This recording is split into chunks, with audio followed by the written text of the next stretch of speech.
은혜로운 찬송을 불러주신 합창단께 박수 보내주시기 바랍니다.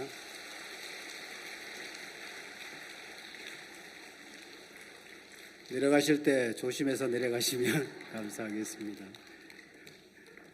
이곳의 생활이 즐겁지요? 예. 여러분들 얼굴이 활짝 피어 있는 것 같습니다.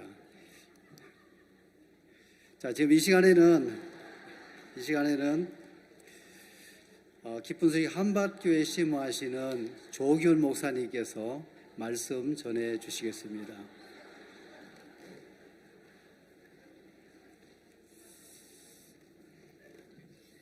네, 우리 부처님이 장기 자랑을 하고 싶으신 겁니다. 박수 한번 쳐주십시오. 성경을 보겠습니다. 요한복음 8장입니다.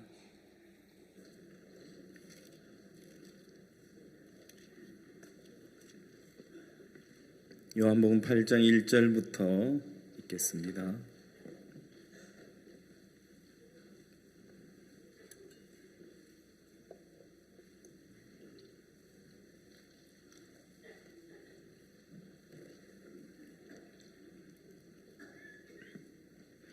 요한복음 8장 1절부터 제가 읽겠습니다. 예수는 감난산으로 가시다 아침에 다시 성전으로 들어오시니 백성이 다 나오는지라 앉으사 저희를 가르치시더니 서기관들과 바리새인들이 간음 중에 잡힌 여자를 끌고 와서 가운데 세우고 예수께 말하되 선생이여 이 여자가 간음하다가 현장에서 잡혔나이다. 모세는 율법에 이러한 여자를 돌로 치라 명하였거니와 선생은 어떻게 말하겠나이까? 저희가 이렇게 말하면 고소할 조건을 얻고자 하여 예수를 시험함이로라. 예수께서 몸을 굽히사 손가락으로 땅에 쓰시니 저희가 묻기를 맞이 아니하는지라. 이에 일어나 가라사대 너희 중에 죄 없는 자가 먼저 돌로 치라 하시고, 다시 몸을 굽히사 손가락으로 땅에 쓰시니 저희가 이 말씀을 듣고 양심의 가책을 받아 어른으로 시작하여 젊은이까지 하나씩 나가고 오직 예수와 그 가운데 섰는 여자만 남았더라. 예수께서 일어나서 여자 외에 아무도 없는 것을 보시고 이르시되 여자의 너를 고소하던 그들이 어디 있느냐? 너를 정죄한 자가 없느냐? 대답하되 주여 없나이다. 예수께서 가라사대 나도 너를 정죄하지 아니하노니 가서 다시는 죄를 범치 말라 하시니라. 11절까지 읽었습니다. 여러분 안녕하십니까? 노년을 행복하게, 노년을 아름답게 이렇게 캠프에 참석하시다 보니까 여러분 너무너무 행복하고 기쁘시죠? 하나님께서 우리를 이렇게 행복하게 해 주시니까 행복할 수 있는 거죠. 제가 재작년에 그 아프리카에 있는 코트디부아르 나라를 다녀왔어요. 캠프를 준비하려고 일주일 전에 비행기를 타고 출발을 할 때쯤, 그동안 한 달 전에 그곳에 캠프를 하기 위해서 국립체육대학교가 장소로 결정이 돼 있었는데 갑자기 운동장에서 운동하던 선수가 그 축구 골대가 넘어지면서 그 골대에 깔려 죽었대요. 그 사고로 인해서 학교에 문제가 생기면서 취소가 갑자기 된 거예요. 그러고 나서 이제 백방으로 캠프 장소를 알아보는데 캠프 장소가 없는 겁니다. 일주일 남겨놓고 캠프 장소도 준비가 안 됐죠. 숙소도 준비가 안 돼 있죠. 아무것도 준비가 안 된 상태에서 이제 일주일 전에 출발을 해서 그곳에 갔던 겁니다. 비행기를 타고 이제 가는데 얼마나 비행기를 오래 타야 하느냐면 21시간이나 타고 가야 돼요. 비행기 타는 이 시간만 그런데요. 비행기를 타고 가는데 그렇게 오랫동안 타고 가는 동안 잠이 잘 안 오는 거예요. 왜냐하면 그곳에 캠프 준비가 아무것도 안 돼 있어서 어떻게 하나, 그러면서 성경을 읽기 시작했어요. 구약 성경에 맨 처음 나오는 성경이 이름이 뭐예요? 창세기. 그 다음에는요 출애굽기. 그 다음 창세기, 출애굽기, 레위기, 그 다음 민수기. 제가 이제 그 민수기 성경부터 쭉 성경을 읽기 시작을 했어요. 민수기 성경을 읽고 신명기를 읽고 여호수아 성경을 읽는데 너무너무 말씀이 달고 은혜로운 거예요. 하나님이 이스라엘 백성들을 광야 40년 길을 인도하시면서 그들 앞서 행하시는데 하나님은 그들의 쉴 곳을 찾아 3일 길을 앞서 행하셨다고 돼 있거든요. 제가 기도하면서 예수님, 코트디부아르에 아무것도 준비가 돼 있지 않는데 예수님이 저보다 먼저 가십시오. 저는 예수님 뒤따르겠습니다. 제가 절대로 예수님을 앞서가지는 않겠습니다. 내가 앞서가야 아무 소용이 없어요. 그렇죠? 네, 예수님이 하시는 게 낫겠어요? 내가 하는 게 낫겠어요? 예수님이 하시는 게 100배, 1000배, 10,000배 비교도 할 수 없을 만큼 낫겠죠. 근데 성경을 읽다가 한 구절이 제 마음에 남았어요. 신명기 22장 1절 말씀이 남았는데요. 네, 여기 나왔네요. 다 같이 한번 읽어볼까요? 시작.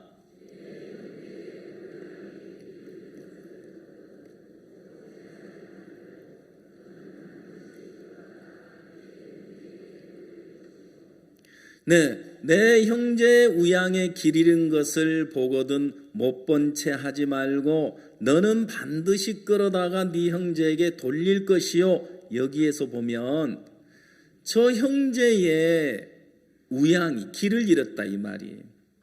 그 길 잃은 양을 보면, 그 길 잃은 우양을 보면 못 본 채 하고 지나가라 그랬어요. 못 본 채 하지 않는다 그랬어요. 예, 못 본 채 하지 마라. 못 본 채 하지 말고 너는 반드시 끌어다가 그 형제에게 돌려라. 이 성경 말씀은 하나님이 우리를 향하신 마음입니다. 하나님이 여러분을 향하신 마음이에요.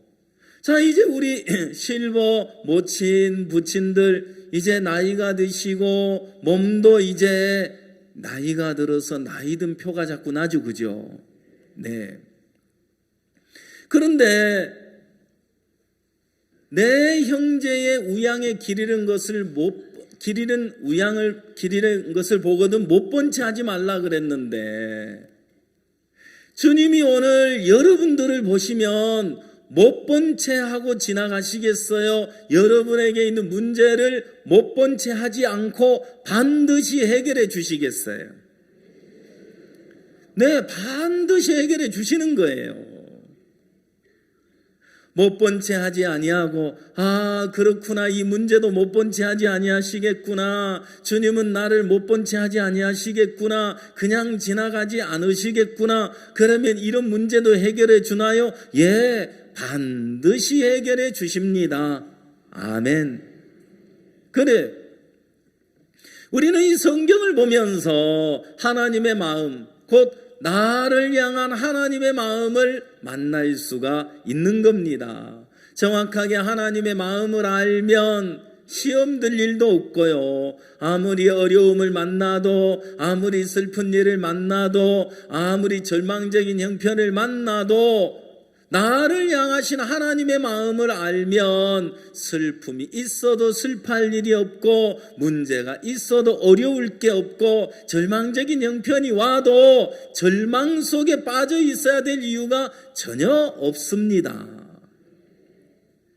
왜냐하면 예수님은 절망을 소망으로 바꾸는 능력이 있으시거든요.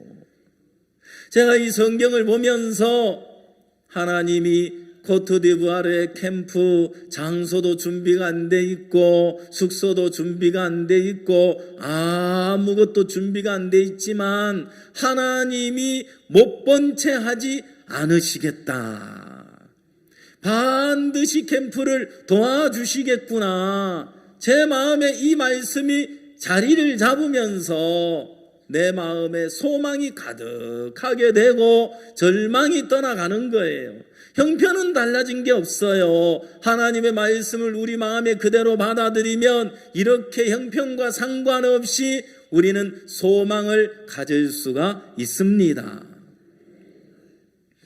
제가 이제 코트디부아르 도착을 해서 이야기를 들어보니까 열심히 월드캠프 합니다 홍보를 하고 있는 거예요. 월드캠프 학생들에게 초청장을 뿌리고 있고, CLF 합니다, 목회자들 오라고 초청을 하고 있는데 어떻게 초청하나 봤더니 캠프 오세요, 캠프 오세요. 아, 그런 좋은 캠프를 해요. 장소 어디예요? 몰라요.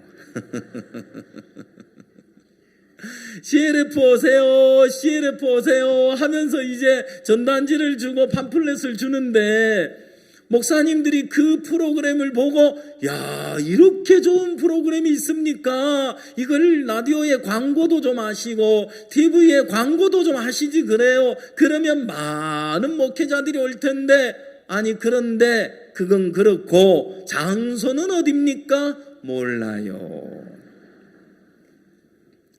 참 기가 막히죠, 그죠?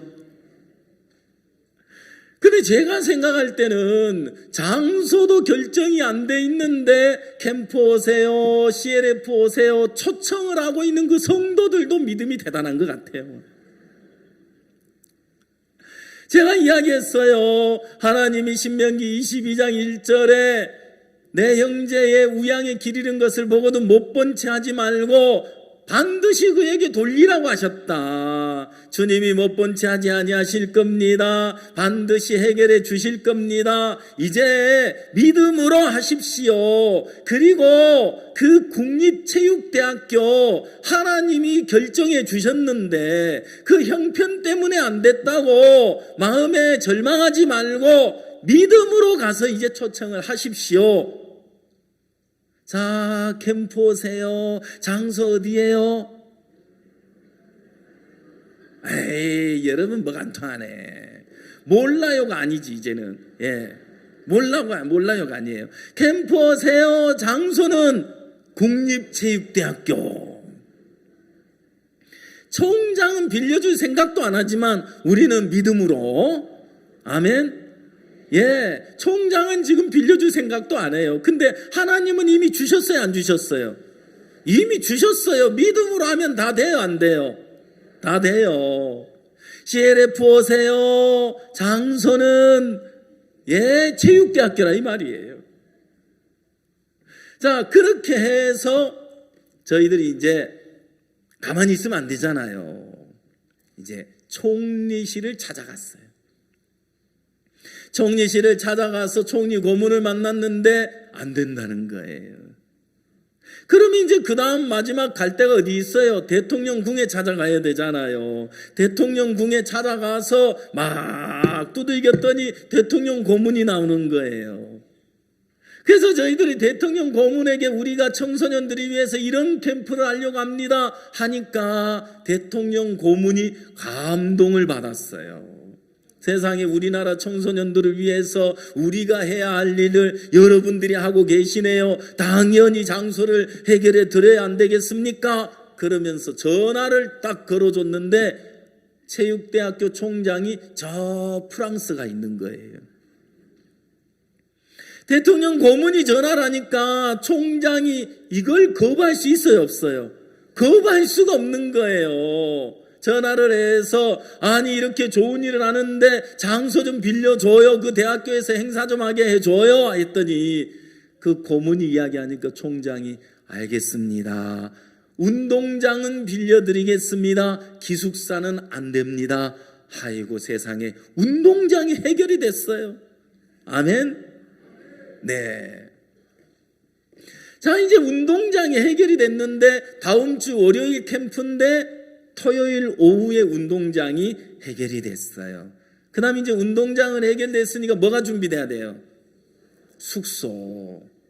숙소를 준비해야 되는데 세상에 토요일 오후부터 주변에 있는 학교 교실을 사용하기 위해서 쭉 돌아다니는데 토요일 저녁까지 숙소가 다 준비가 된 거예요.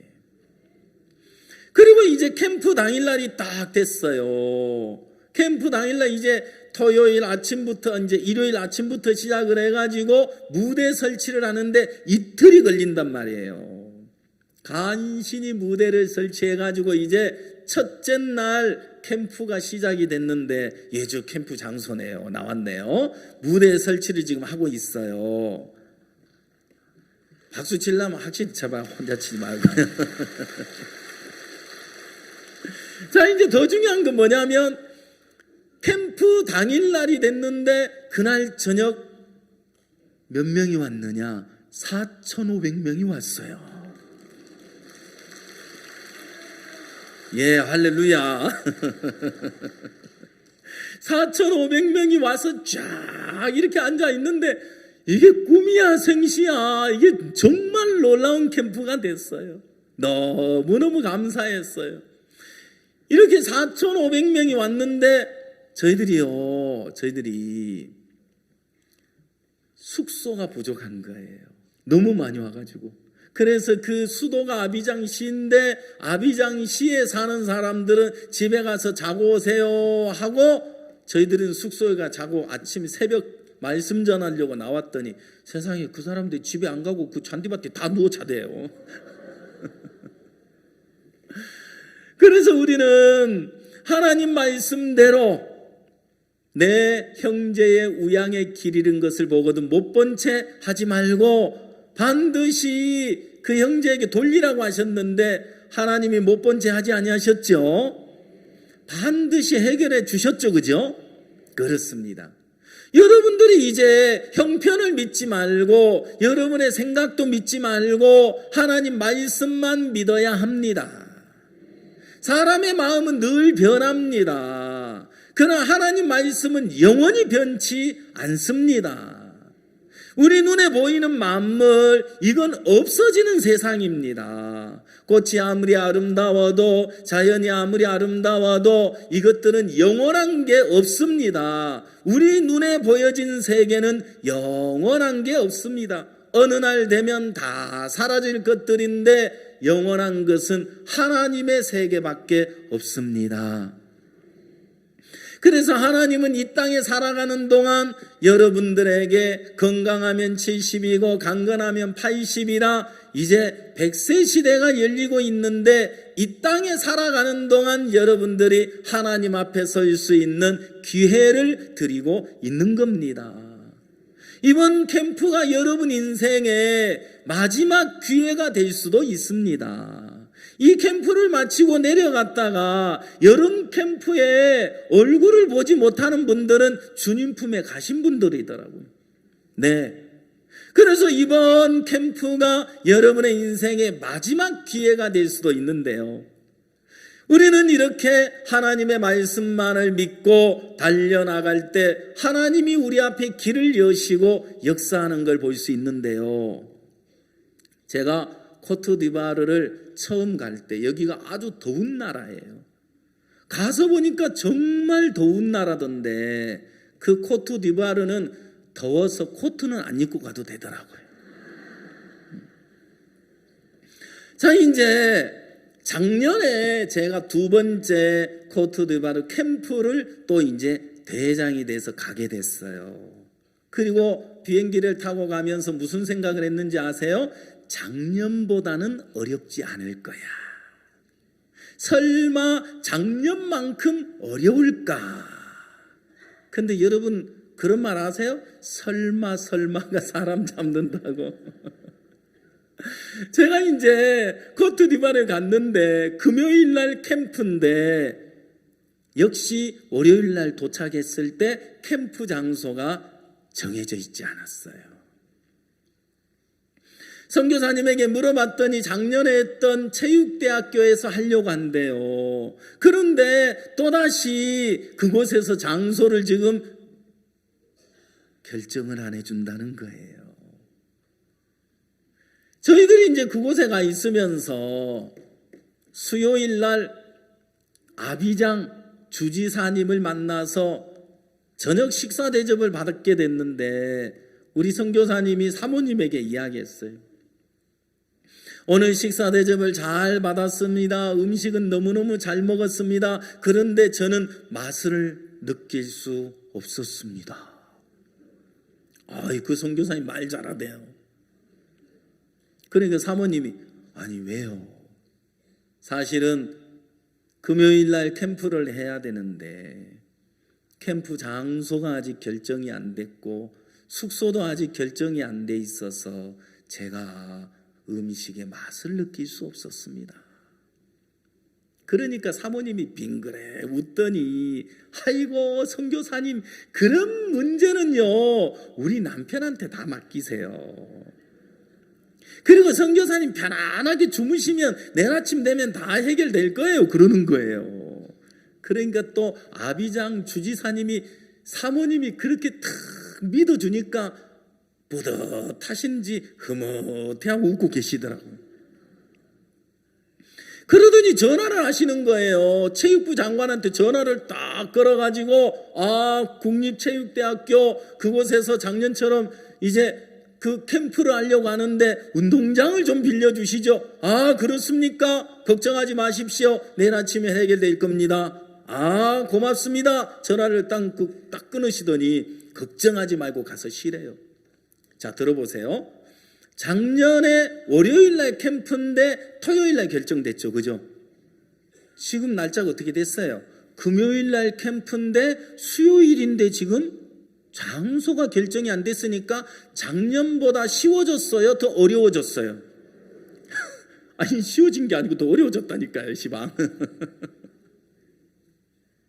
그래, 이제 그곳에 가서 우리가 의료봉사단이 함께 갔는데요. 황효정 장로님이 그 열대성 질환인 브룰리 궤양 이 치료를 이제 하게 된 거예요. 그 치료하는 걸 보면서 아비장 주지사님이 깜짝 놀란 거예요. 세상에 어떻게 한 번 약을 먹고 하루 지났는데 효과가 나타날 수 있느냐. 어떻게 사람이 이렇게 좋아질 수 있지?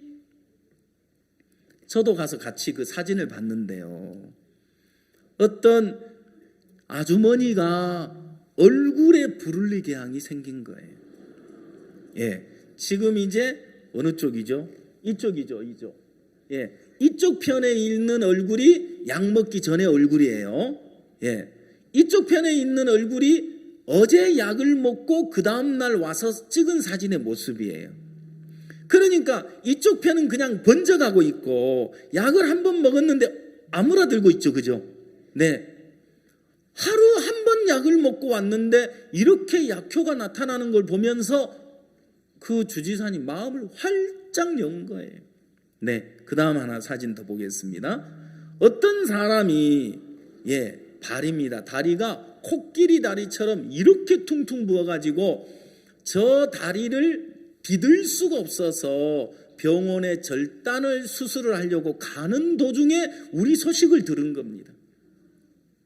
그래서 와가지고 치료를 하는데 저기 살 사이에 하얗게 생긴 곳이 뼈가 드러나 있는 겁니다. 옆에 발 뒤꿈치, 그 다음 사진 보여주세요. 발바닥에 구멍이 났는데 속은 지금 썩어 들어가고 있는 겁니다. 이건 현재 어디에도 치료제가 없는 겁니다. 그런데 세상에 약을 한 번 먹고 그 다음날 왔는데 이 붓기가 빠져들고 있는 겁니다. 여러분, 이런 일들을 보면 하나님이 우리에게 복음을 전할 수 있도록, 그리고 복음을 위해서 하나님께서 지혜도 주시고 복음을 위해서 마인드 교육도 하게 하시고 복음을 위해서 하나님이 캠프도 하게 하시면서 하나님은 끊임없이 우리 앞에 새로운 길들을 열어가시는 걸 볼 수 있는 겁니다. 아멘. 이제 목요일 날 아침이 됐는데요. 소식이 들려왔는데 안 된다고 소식이 왔어요. 이게 기가 막힌 게요.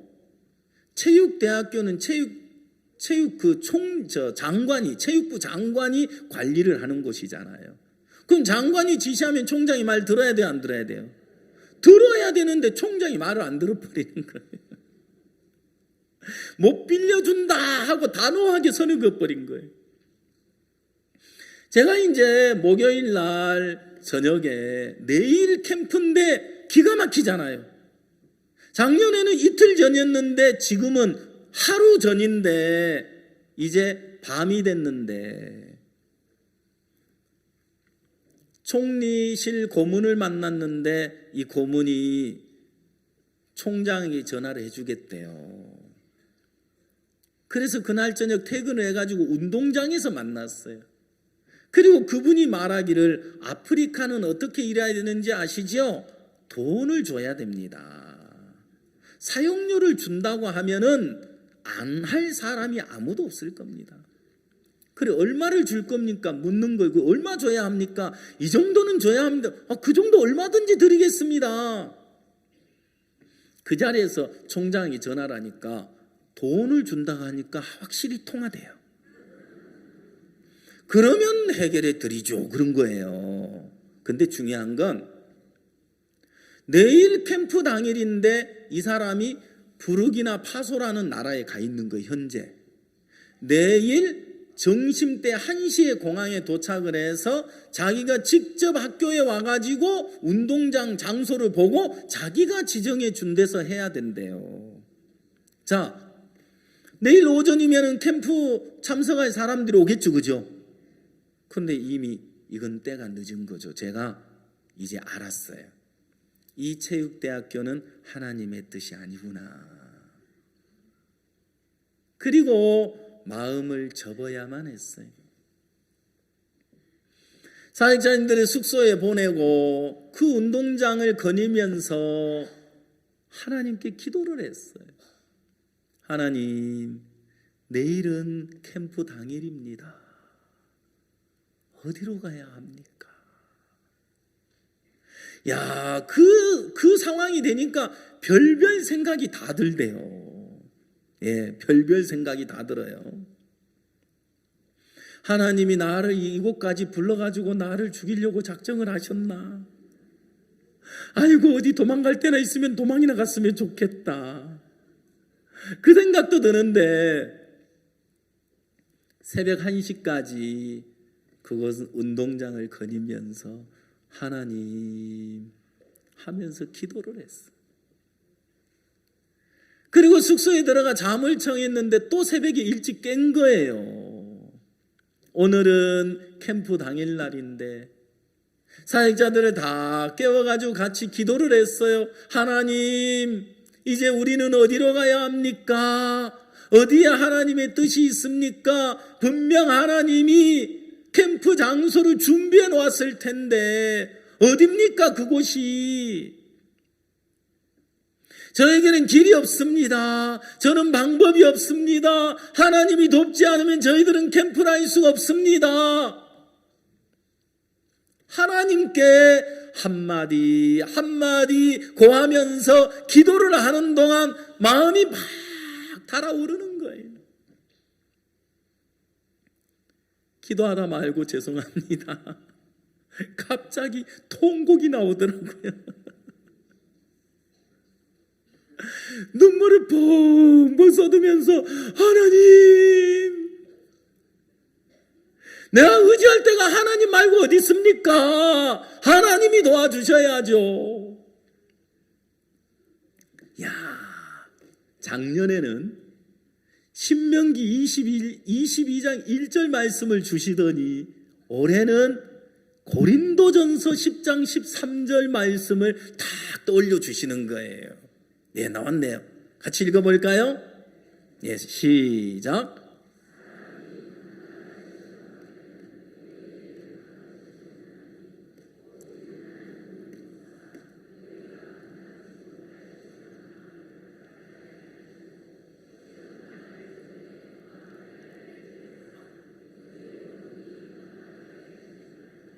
자, 사람이 감당할 시험 밖에는 너에게 당한 것이 없나니, 자, 하나님이 시험을 주시지만 내가 감당할 시험만 주신다 이 말이에요. 맞죠? 자, 오직 하나님은 믿부사, 무슨 뜻이에요? 하나님은 믿을 만한 분이다 이 말이에요. 오직 하나님은 믿부사 너희가 감당치 못할 시험당함을 허락지 아니하시고 시험당할 즈음에 또한 피할 길을 내사 너희로 능히 감당하게 하시느니라. 아멘. 자, 너희로 능히 감당하게 하신다. 아멘. 하나님이 이 일을 능히 감당하게 하시겠구나. 하나님은 내게 이 문제를 주셨지만, 하나님은 내게 어려운 형편을 주셨지만, 하나님은 절망적인 형편 앞에 나를 세우셨지만, 하나님은 이 일을 능히 나로 감당하게 하시겠구나. 여러분, 하나님 말씀이 내 마음에 비춰지니까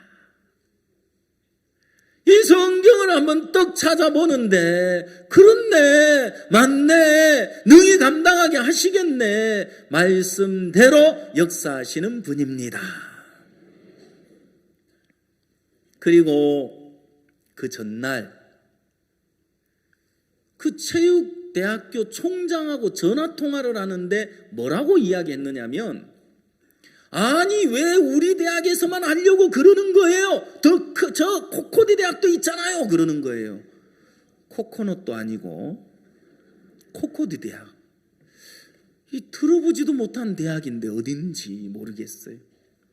그래서 전화를 끊고 선교사님에게 이야기했더니 아이고 세상에, 확실히 하나님이 지혜를 안 주면 바보가 된다니까요. 아, 코코디 대학 이러더라고요. 아비장시에서 가장 좋은 대학교, 한국으로 말하면 서울대학교인데 그곳에 운동장이 넓은 곳이 있는데 3년 전에 거기서 캠프를 했었대요. 근데 그걸 생각을 못 해낸 거예요. 그래서 그날 저녁에 전화를 해놓고 이제 당일날 금요일 아침에 7시에 총장하고 만날 약속을 해놓고 이제 갔어요. 갔는데 운동장이 정말 마음에 드는 거예요. 무슨 마음이 들겠어요? 여기다. 하나님의 뜻이 여기 있었구나. 그리고 이제 총장을 만나서 이야기를 하고 회의를 해서 결정을 해서 연락을 주겠다 그랬는데 나중에 아비장시에서 나선 거예요.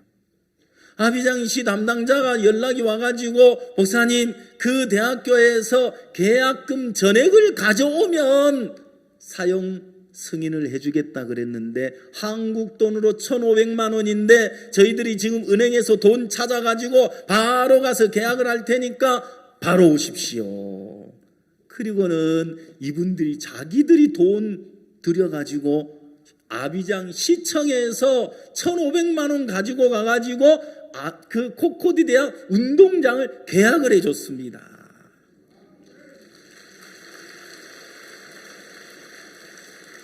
자, 그렇게 해서 계약을 해가지고 저희들이 딱 들어가가지고 이제 캠프 준비를 하는데 중요한 거는 무대 설치하는데 이틀 걸립니다. 금요일 날 지금 오전에 들어갔는데 그날 무대는 임시 무대로 이제 행사를 했고 토요일 날 합창단하고 박 목사님이 오시니까 토요일 저녁 행사만 딱 맞춰서 준비하면 되는데 하나님이 무대가 다 완성이 돼서 캠프를 딱 시작을 했는데 토요일 날 박 목사님도 오시고 합창단도 왔어요. 몇 명이 왔을까요? 10,000명이 왔어요. 예, 저희가 이제 합창단 공연하고 있죠. 예, 그다음 지금 10,000개의 의자를 깔았는데 다 사람들이 차 있는 거예요. 기적의 캠프를 했습니다. 아멘.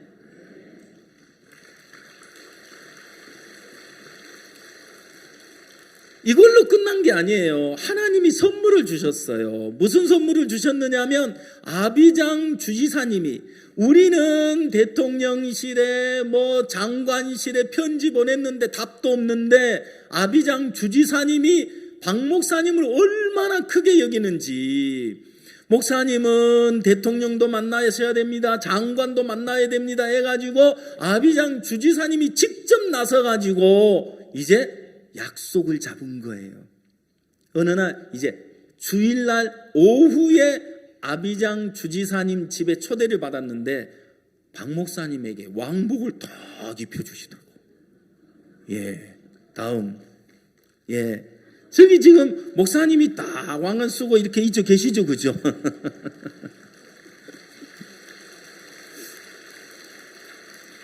그 이제 옛날 추장들이 이제 왕복으로 입고 있는 전통 의상이에요. 예, 그래서 제가 이제 목사님 먼저 가시고 제가 저 왕복을 직접 들고 여기까지 왔잖아요. 그래서 저도 한번 입어보라 해서 한번 입어봤어요.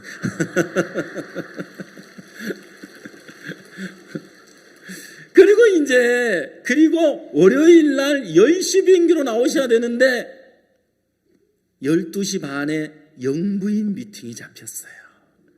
그래서 대통령 영부인을 박 목사님이 만나셨어요. 네, 이렇게 영부인과 만남은 이루어졌습니다.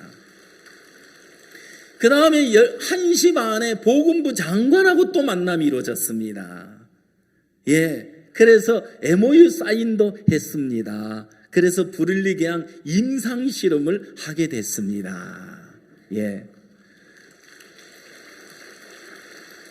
2시 반에는 청소년부 장관을 만났습니다. 예. 그리고 이제 6시 반에 부대통령과 만남이 이루어졌습니다. 부대통령이 만나면서 우리 대통령께서 직접 여러분 대표단을 만나고 싶었는데 도저히 시간을 낼 수 없어서 제가 나왔습니다. 그렇게 만남이 이루어졌는데요.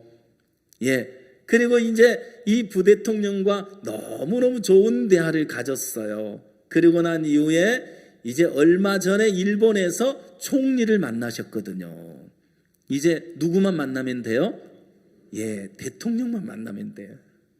하나님이 코트디부아르를 다 얻게 하셨습니다. 아멘. 자, 여러분, 하나님은 우리 앞에 이렇게 열린 문을 두셨는데요.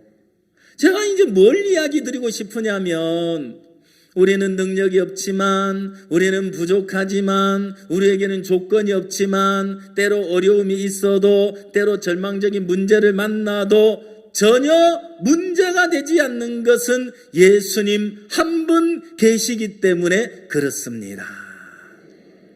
예수님 한 분 계시면 아무것도 문제 안 돼요. 오늘 여러분 마음 안에 구원을 받아서 예수님이 함께 하시게 되고, 예수님이 함께 하신다면 슬픔이 와도 문제가 안 되고, 고통이 와도 문제가 안 되고, 병이 와도 문제가 안 되고, 어떤 절망적인 형편을 만나도 문제가 되지 않습니다. 왜요? 예수님이 계시니까요. 자, 이제 예수님이 여러분 마음 안에 거하시려면 이제 여러분의 마음이 깨끗한 성전이 되어야 하는 겁니다. 그렇죠?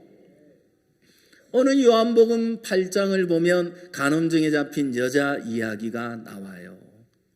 바리새인과 서기관이 간음증에 잡힌 여자를 현장에서 붙잡아서 예수님 앞에 끌어왔습니다. 그리고 예수님을 고소할 조건을 찾기 위하여 주장하며 따지고 있는 이야기가 있는데, 자, 모세의 율법에는 이런 여자를 돌로 쳐 죽이라고 했습니다. 예수 선생님이여, 당신은 어떻게 하시겠습니까? 이렇게 묻고 있는 거예요. 자, 이 여자는 모세의 율법으로 벌써 죽어야 되는 거죠. 예, 현장에서 그냥 돌로 쳐 죽여도 되는 거예요. 근데 예수님 앞에까지 이 여자가 끌려왔는데 예수님에게 당신은 어떻게 하시겠습니까? 자, 예수님이 죽여라 그러면 사랑의 하나님의 아들이 아닌 겁니다. 자, 살려줘라 그러면 율법을 어기는 것이 되는 겁니다.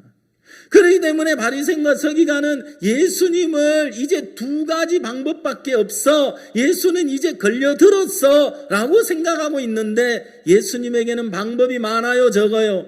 많습니다.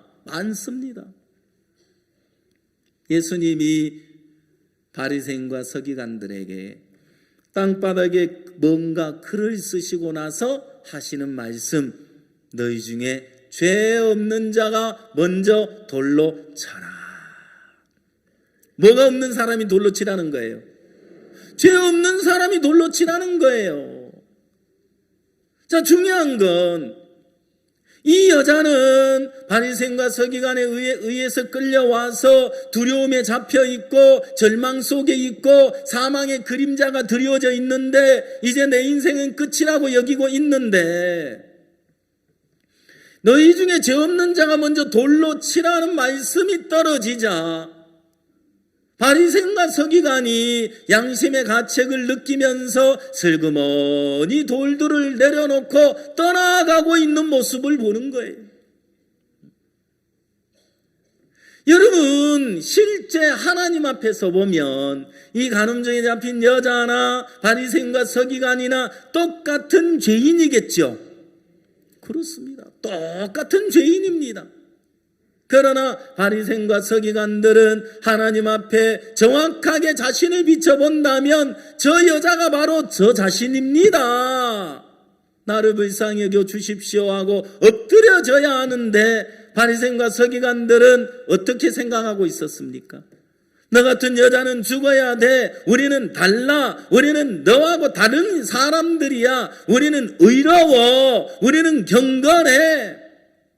우리는 너같이 인생을 살지는 않았어. 너 같은 인간은, 너같이 쓰레기 같은 인간은 이 세상에 존재해서는 안 돼. 마땅히 죽을 인간이라고 생각했는데 말씀 앞에 비춰보니까 자신도 똑같은 죄인인데도 양심의 가책만 받는 사람은 주님 앞을 떠나가는 것이고, 정확하게 마음에서 내가 바로 저 여자입니다, 저 간음 중에 잡힌 여자가 저 자신입니다, 그렇게 죄인인 것이 발견된 사람은 그 간음 중에 잡힌 여자 옆에 엎드러지게 되는 겁니다. 어떤 모친 한 분이 폐암에 걸렸는데 복음을 다 알고 기억하고 있는데도 이 모친이 구원을 받지 않으신 거예요. 왜 구원을 못 받았나 보니까 죄인이 안 되신 거예요. 자, 여기 계신 할머니, 할아버지 여러분 다 죄를 지으셨죠? 죄인이시죠? 자, 죄가 있죠? 그러면 이제 죄만 있습니까? 선한 것도 있습니까? 예? 죄도 있고 선한 것도 있죠, 그죠? 여러분, 선한 것도 있다는 그 생각이 있잖아요. 나도 선해, 나는 죄만 있는 건 아니야, 다 악한 것만은 아니야. 자, 착한 것도 있다 이 말입니다. 예수님이 우리를 깨우쳐 주시려고 나무에 대한 이야기를 하셨습니다. 가시나무에 포도가 열려요? 엉겅퀴에 무화과가 열립니까? 안 열리죠, 그죠? 자, 이제 예수님이 이렇게 설명을 했습니다. 좋은 나무에 아름다운 열매가 맺고 못된 나무에 나쁜 열매가 맺는다. 좋은 나무에 나쁜 열매가 맺지 않고 못된 나무에 아름다운 열매가 맺지 않는다 그랬습니다. 자, 여러분들은 태어날 때부터 쇳덩어리입니다. 맞습니까? 네, 태어날 때부터 쇳덩어리입니다. 그 폐암 말기가 된 모친님에게 모친 폐암이 걸려서 말기가 됐잖아요. 암 덩어리가 가득 찼잖아요. 모친 죄 덩어리예요. 내가 그러시더라고요. 모친이 한 번도 자신이 죄덩어리라고 생각을 안 했는데, 할머니 이렇게 죄가 많아요, 머리끝에서 발끝까지 죄덩어리예요 하고 설명을 드렸더니, 아이고 내가 그런 죄인이구만. 마음에서 죄인인 것이 턱 인정이 되니까 그동안 머리로 알고 있던 복음이 그대로 마음에 믿어지겠어요, 안 믿어지겠어요? 믿어지는 거예요. 제가 어떤 할머니에게 복음을 전하면서 할머니의 이 악한 걸 어떻게 좀 깨우쳐 드려야 되나. 할머니, 여기 꿀물 한 마를 타놨습니다. 여기에 손주 똥이 한 덩어리 빠졌습니다. 꿀물입니까? 똥물입니까? 똥물이지. 이거 버려야 됩니까? 말아야 됩니까? 예? 버려야 돼요? 말아야 돼요? 제가 그 모친에게 버려야 돼요? 말아야 돼요? 하니까 대답을 안 하셔요. 아니 할머니, 손주 똥이 떨어졌잖아요. 똥이 다 가라앉아도 이거 똥물 아니에요? 똥물 맞아. 버려야 돼요? 안 버려야 돼요? 가만히 웃고만 계시는 거예요. 그래서 제가 아까우세요? 그랬더니 그렇지 그러더라고요. 아니 이게 똥물인데 왜 아까우세요? 그때 제가 알았어요. 제가 예화를 잘못 든 거야. 왜? 손주 똥은 촌수가 없대요. 그러니까 손주 똥이 빠졌다 그러니까 아이고 세상에 아까운디 이러고 있는 거예요. 저도 손주를 봤다 아닙니까? 예, 요즘 손주를 못 본 지 오래됐는데 사진을 자꾸 볼 때 아이고 요거 참 귀엽다 그 생각이 요즘 자꾸 듭니다만 그래서 이제 할머니에게 다시 다시. 할머니, 꿀물 한 통을 떡 타놨습니다. 개똥이 한 덩어리 빠졌습니다. 똥물입니까? 꿀물입니까? 똥물. 버려야 됩니까? 말아야 됩니까? 버려야지.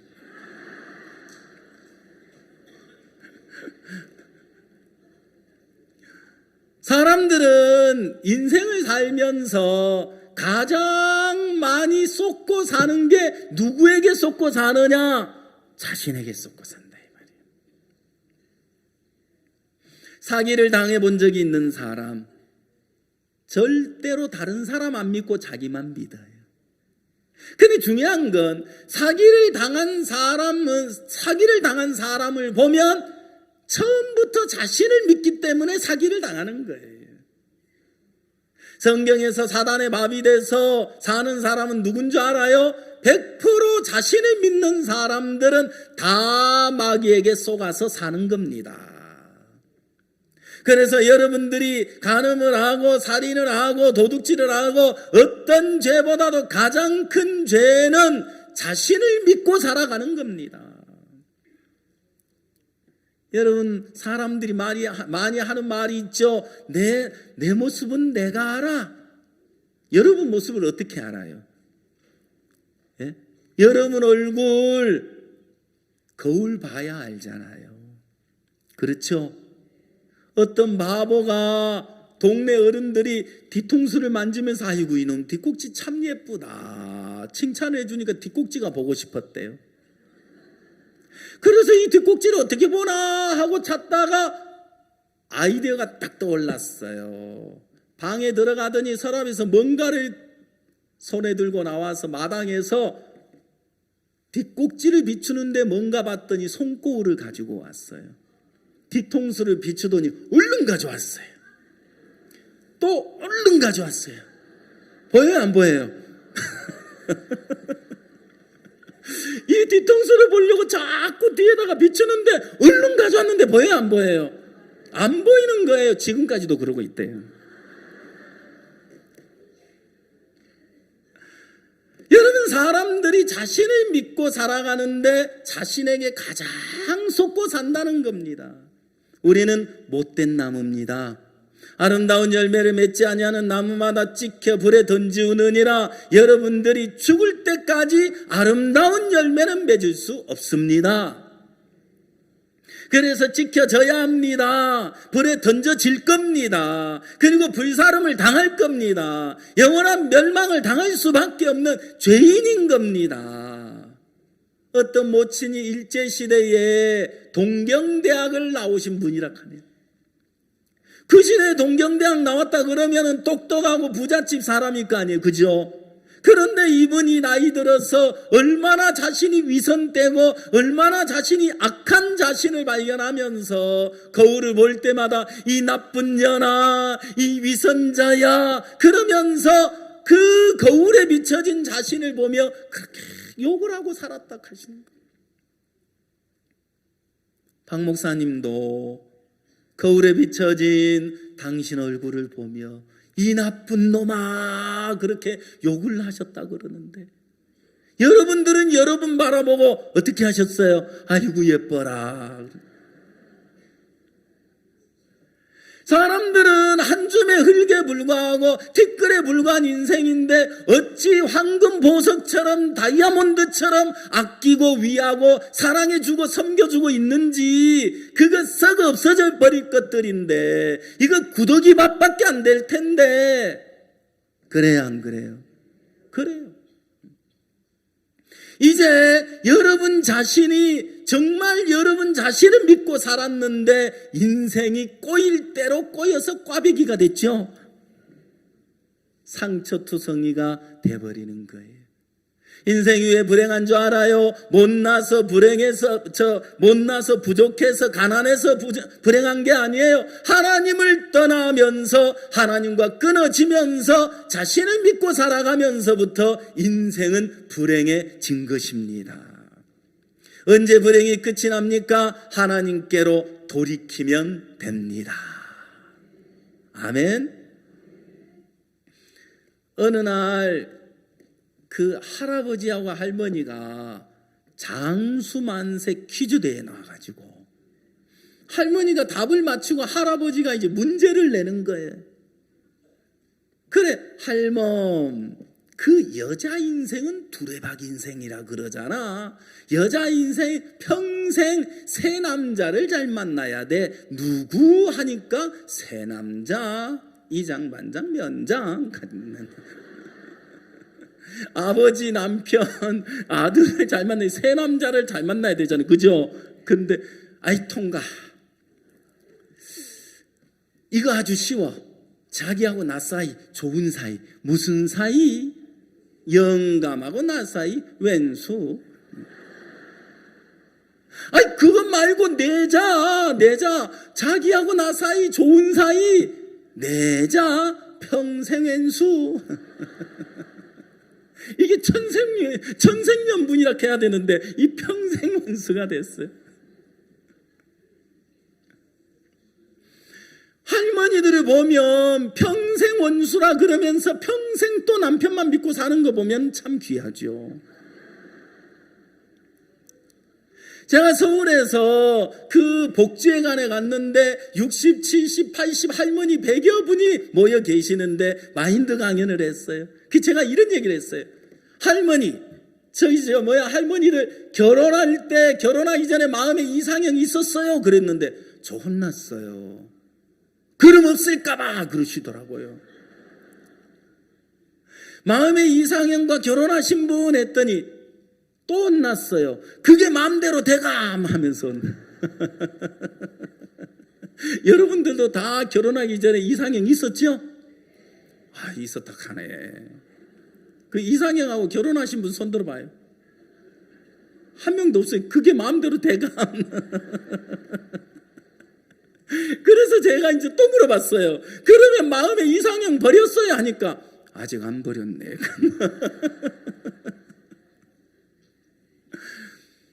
여러분, 사람들은 누구나 다 자기 마음을 믿습니다.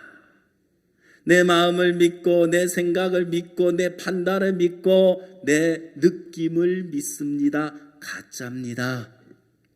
다 거짓됩니다. 이제 여러분 자신을 믿지 말고 여러분 자신에게서 시선을 떼세요. 그리고 여러분 시선을 하나님께로 돌려야 돼요. 여러분의 초점을, 여러분의 눈을 여러분 자신에게 맞추고 살던 데서 하나님께로 돌리면 이제 여러분의 인생의 모든 문제는 하나님이 해결해 주시는 겁니다. 아멘. 네.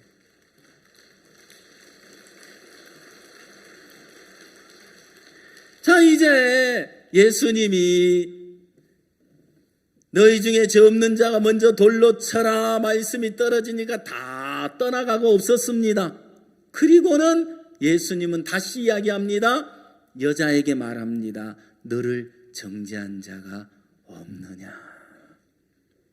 자, 이 여자가 자신을 정죄하는 사람들, 그들이 들고 있던 돌이 두두두두두두 떨어지는 소리는 들었지만 그들이 떠나갔는지 안 떠나갔는지 얼굴을 들 수가 없잖아요.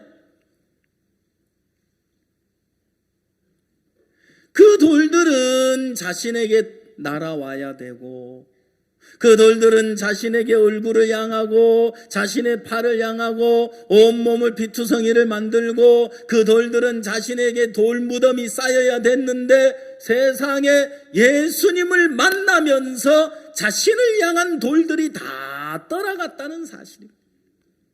예수님을 만나면서 그를 향한 저주가 끝나고 예수님을 만나면서 그를 향한 심판이 끝이 나는 겁니다.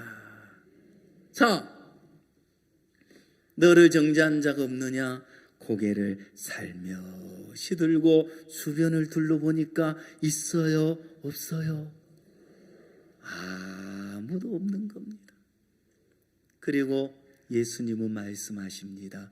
나도 너를 정죄하지 아니하노니. 아멘. 따라해 보세요. 나도 너를 정죄하지 아니하노니. 예, 나도 너를 정죄하지 아니하노니. 이 이야기는 무슨 얘기냐면은요, 너 이제 깨끗해. 너 이제 죄 없어. 네 죄는 씻어졌어. 네 죄는 내가 담당했어. 이제 넌 의로워. 아멘. 그렇습니다.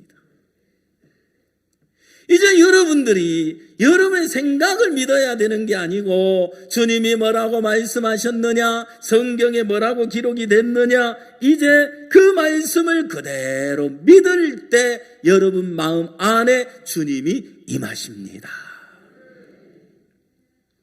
예수님은 십자가에 못 박혀 죽으셨습니다. 누구 죄를 위해서요? 그리고 십자가에 못 박혀 죽으시면서 뭐라고 말씀하셨습니까? 다 이루었다. 그렇죠?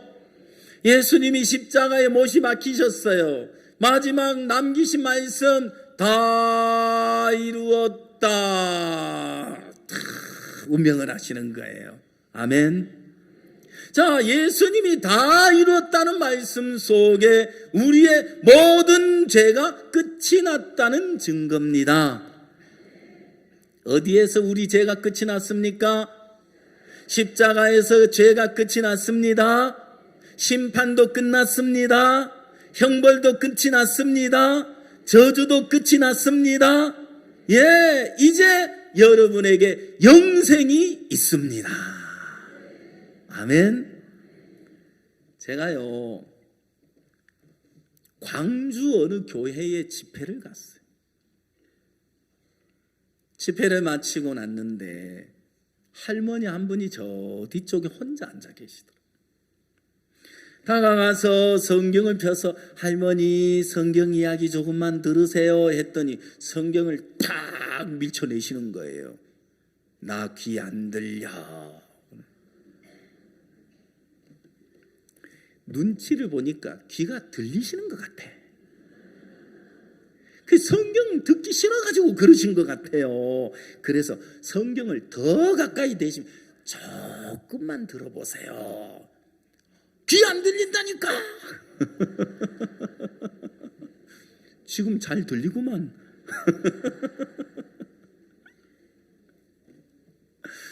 제가 할머니에게 이야기했어요. 할머니, 연세가 어떻게 되세요? 80. 귀가 들린다니까 지금.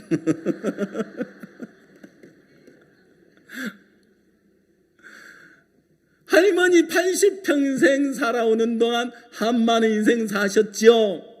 그건 그래. 왜 한 많은 인생 사셨어요?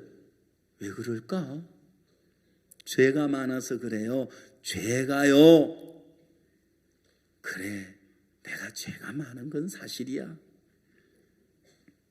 할머니 죄가 많아서 한 많은 인생 사셨는데, 이 땅에 사시는 동안 한 많은 인생 살았는데 저 세상에 가서도 그렇게 지옥에서 고통 속에 사실래요? 저 세상에 가서더라도 편안하게 사셔야 되잖아요.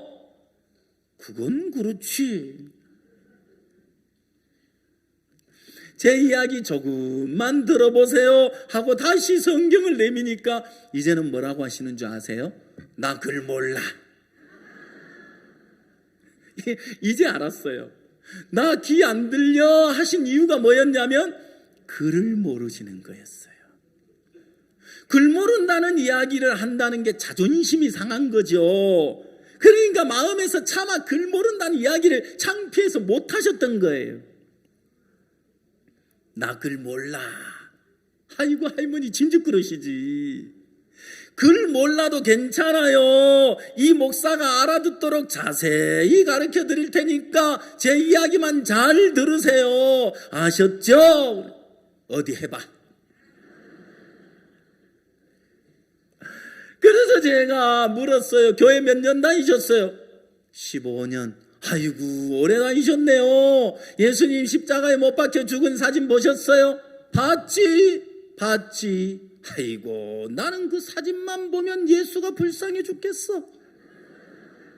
죄를 작작 짓지 말라고 죄를 그렇게 많이 지어가지고 저렇게 십자가에 못 박혀 죽는지 몰라. 세상에 살다 보니 이런 말은 처음 들어봤나. 할머니 정신 차리세요. 아이고 깜짝이야.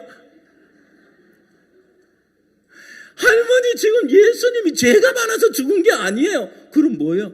할머니 죄 때문에 돌아가신 거예요. 죄 없어요. 예수님은 할머니 그 죄 때문에 지옥 가시니까 그 죄를 대신 담당하시려고 오셨어요. 그래서 예수님은 할머니의 죄를 다 짊어지시고 십자가에 못이 박혀서 그 십자가에 흘린 피가 할머니 모든 죄를 눈보다 희게 씻으셨습니다. 아멘. 갑자기 할머니 가방 자크를 여시더니 뭔가를 찾아요. 그럼 뭐 하시나 봤더니 손수건을 끄집어내더니 눈물을 닦으시면서 아이고 나는 그것도 모르고 아이고 우리 예수님 고마워라.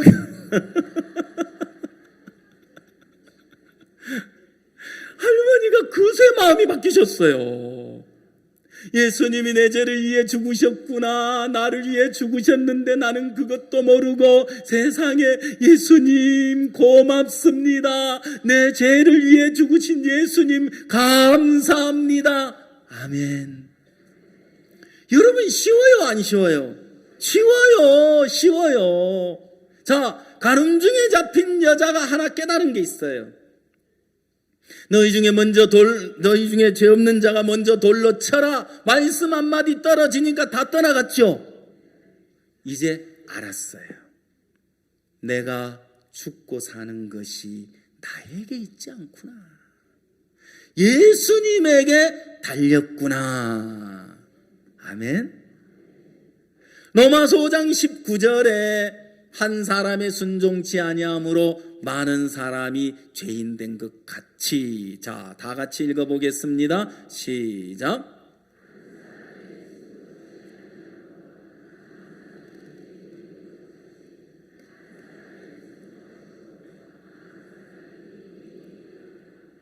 자, 한 사람이 나와요. 그죠? 첫 번째 한 사람은 누구예요? 예, 첫 번째 한 사람은 아담이에요. 두 번째 나오는 한 사람은 누구예요? 예수님. 이제 잘 보세요. 한 사람이 순종치 아니함으로 아담이 범죄함으로 많은 사람이 죄인 됐다. 이해하시겠어요? 자, 여기서 여러분이 죄를 지어서 죄인 된 거라면 여러분이 의인 되기 위해서 노력을 해야 됩니다. 맞습니까? 그런데 한 사람 아담에 의해서 죄인 된 것은 내 행위와 상관이 있어요, 없어요? 상관이 없습니다. 그래서 한 사람 아담에 의해서 죄인 됐기 때문에 두 번째 한 사람은 예수님이십니다. 예수님이 오셔서 우리를 의롭게 하시려고 하는 겁니다. 자, 그러면 여러분이 잘해야 돼요? 예수님이 잘해야 돼요?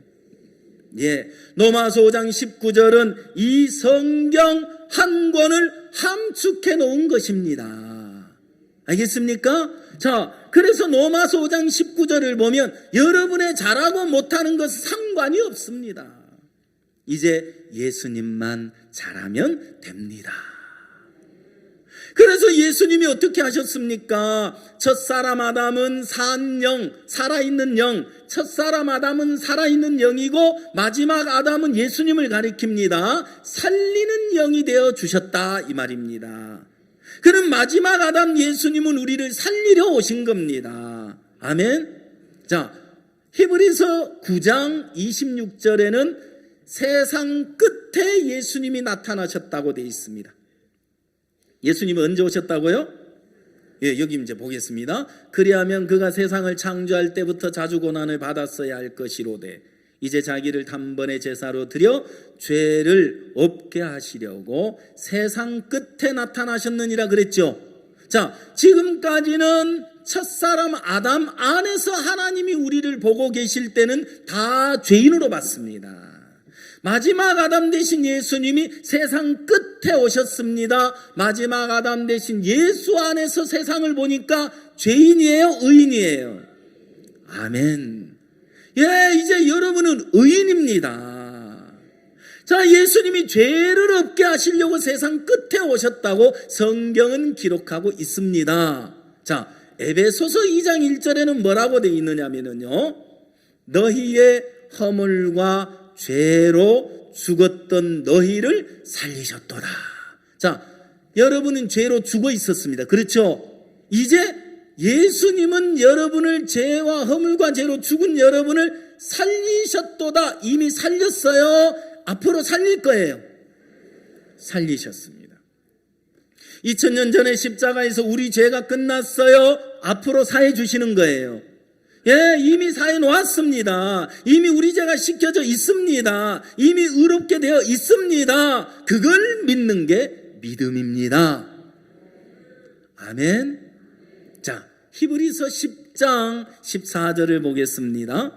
자, 다 같이 읽어보겠습니다. 시작.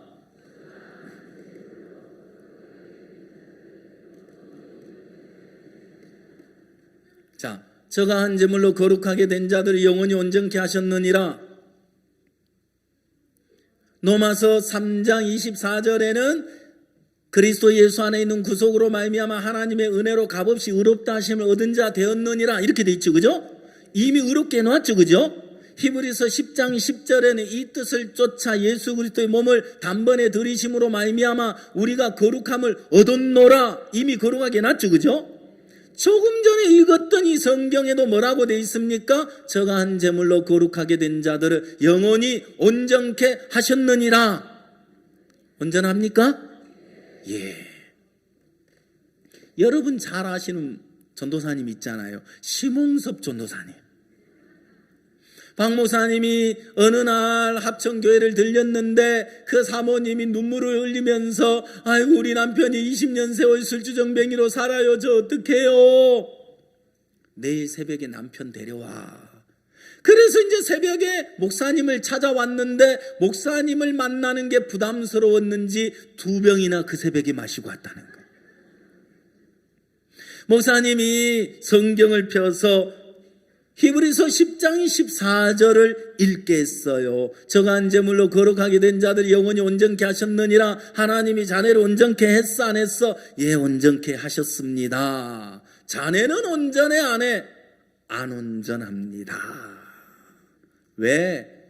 제 아내는 하루에 8병 마시는 줄 알고 있지만 제가 거짓말을 해서 그렇고요. 실제는 하루에 10병씩 마십니다. 그러는 제가 어떻게 온전하다고 하겠습니까? 다시 읽어봐. 하나님 거룩하게 해놨지. 예, 자네는 거룩해 안 해? 안 거룩합니다. 왜? 20년 세월을 술주정뱅이로 살아온 내가 어떻게 온전하다고 합니까? 다시 읽어봐. 하나님이 거룩하게 해놨지. 예, 자네는 거룩해? 거룩하지 않아? 안 거룩합니다. 목사님이 15분 동안 계속 싸우셨대요. 왜? 제가 이 술주정뱅이로 사는 게 지긋지긋하고 진절머리가 나서 벗어나 보려고 노력을 해봤지만 안 되었습니다. 보시다시피 술주정뱅이로 사는데 평생을 술주정뱅이로 살지도 모르는 내가 어떻게 온전하다고 하는 겁니까? 목사님이 다시 이야기했어요. 자네 말 다 맞아. 다시 읽어봐. 저가 한 제물로 거룩하게 된 자들이 영원히 온전케 하셨느니라. 하나님 온전하게 해놨지. 예. 자, 이제 자네 모습 보지 말고 하나님이 그런 자네를 보고 뭐라고 말씀하셨는지 그걸 대답을 해봐. 이제 온전해 안 해? 그럼 온전합니다. 아멘. 바로 그거야. 자네 또 집에 가면 술 마시겠어 안 마시겠어? 마시죠. 자, 집에 가서 술을 딱 따라가지고 딱 마시고 술잔 딱 내려놓으면서 소리를 쳐. 난 술 끊어졌다. 난 온전하다. 그렇게 소리를 치는 거야. 알겠지? 예, 목사님. 그 길로 술 끊어졌대요. 그래가지고요. 거기에 누가 계셨느냐 하면 그때 진주교회 목사님이 옆에 앉아가지고 심홍섭 형제가 술이 끊어져 온전하게 되고 술이 끊어졌다 그러면서 주일날 말씀 전하면서 그 간증을 했대요. 그 간증을 듣다가 형제 세 사람이 술이 끊어졌대요. 70이 다 된 할아버지가 그 말씀을 들으면서 뭐라고? 내가 시몽섭이라 하는데 지가 온전하다고? 시몽섭이가 온전하면 나도 온전하다 그랬다 하더라고요. 그래 술이 끊어졌다 하더라고요. 이제 목사님이 뭐라고 하셨는지 압니까? 자네 같은 사람이 성교학교 와야 돼. 그래가지고 성교학교 와서 훈련을 6개월 동안 받았어요. 예. 성교학교 와서 6개월 훈련을 받는 동안 꿈을 꾸는 듯 천국 생활을 하는 것처럼 그렇게 행복했대요. 근데 7개월째 도망갔대요. 그래서 성교학생들이 가서 또 이제 데리고 왔어요. 왜 도망갔어요? 했더니 6개월 동안은 목사님이 넣어준 온전하다는 믿음을 갖고 있을 때는 아무 문제 안 됐고 자신이 안 보였는데 7개월째 되니까 이제 나도 내가 뭔가 믿음을 가지고 뭘 잘해야 되지 않느냐 생각이 들어온 거예요. 그러니까 자기 믿음으로 살려고 하니까 자기 모습 보여 안 보여요? 나 같은 술주정뱅이는 성교학교 있으면 안 돼. 성교학교가 더럽혀져. 그러면서 도망갔다는 거예요. 그래가지고 이제 은혜를 입어가지고 원주로 전도사님으로 갔는데 아이고 거기 가서도 몇 번이나 또 도망을 갔다 카네. 나중에는 이제 원주에 못 있고 분당으로 갔는데 분당에 가서는 너무너무 잘 지내는 거예요. 그래서 원주교회에 있던 전에 목사님이 시험이 되셨다 하더라고요. 그래서 박 목사님이 여쭤봤대요. 목사님, 아니 여기 있을 때는 그렇게 문제만 일으키고 했는데 분당에 가서는 왜 그렇게 잘 지냈는지 모르겠습니다. 이유가 뭡니까? 했더니 자네는 문제아로 여기니까 문제아밖에 더 되겠어? 박영주 목사는 온전한 하나님의 종으로 대하니까 온전한 하나님의 종이 되는 거지. 그랬다 하시더라고요. 누가 그러는데 천당 밑에 분당이라서 그렇다 합니다. 자, 그러면 박영주 목사님은 왜 온전한 하나님이 종으로 맞느냐? 목사님이 온전하다고 했으니까. 하나님이 온전하다고 하는 그 믿음을 목사님이 넣어줬는데 그런 목사님의 눈으로 그런 목사님의 믿음으로 대하니까 온전한 하나님의 종으로 대할 수가 있었고 그분은 이제 온전한 하나님의 종으로 살아갈 수가 있었습니다. 그래서 지금은 이제 독립사역을 하고 있는데요. 고향 합천에 강사로 갔더니 동네 사람들이 꽃다발 들고 다 왔대요. 그리고 이런 술주정뱅이를 이렇게 변화시켜준 교회가 고맙다 하면서 그래 또 고마워하고 군수가 후배인데 찾아와서 선배님 축하합니다 그러면서 그리고 재작년인가 마산에서 집회를 했는데 그때 술 팔던 대리점 사장이 구원받아 버려가지고 술 장사가 안 돼가지고 저 사람이 어떻게 저렇게 변했지 했는데 박옥수 목사님을 만나서 변했다는 이야기를 들은 거예요. 그분은 도대체 어떤 분이길래 저 사람을 바꿨나 하고 마산 집회에 그 대리점 사장이 와가지고 목사님을 만나 복음을 듣고 구원을 받았다 아닙니까?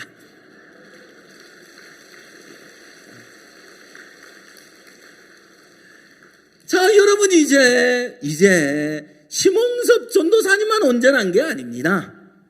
맞죠? 여기 혹시 심홍섭 전사님 계십니까?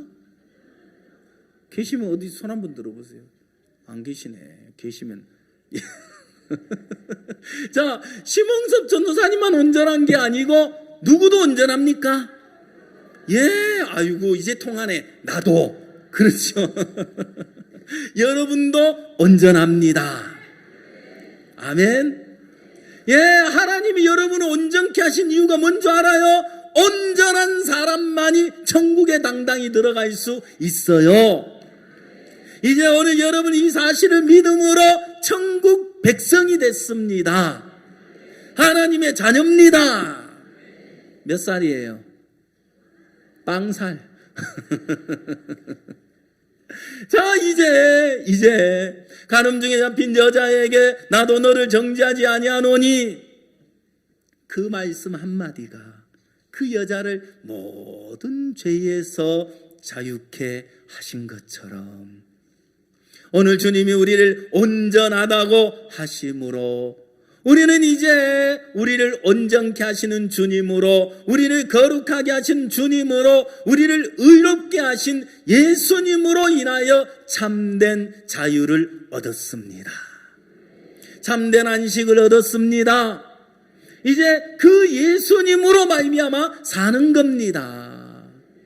이제 우리를 온전케 하신 주님이 여러분과 함께 계셔서 하나님 앞에 서는 그날까지 그 예수님으로 말미암을 때 부족함이 없는 삶이 되는 줄 믿습니다. 기도하겠습니다.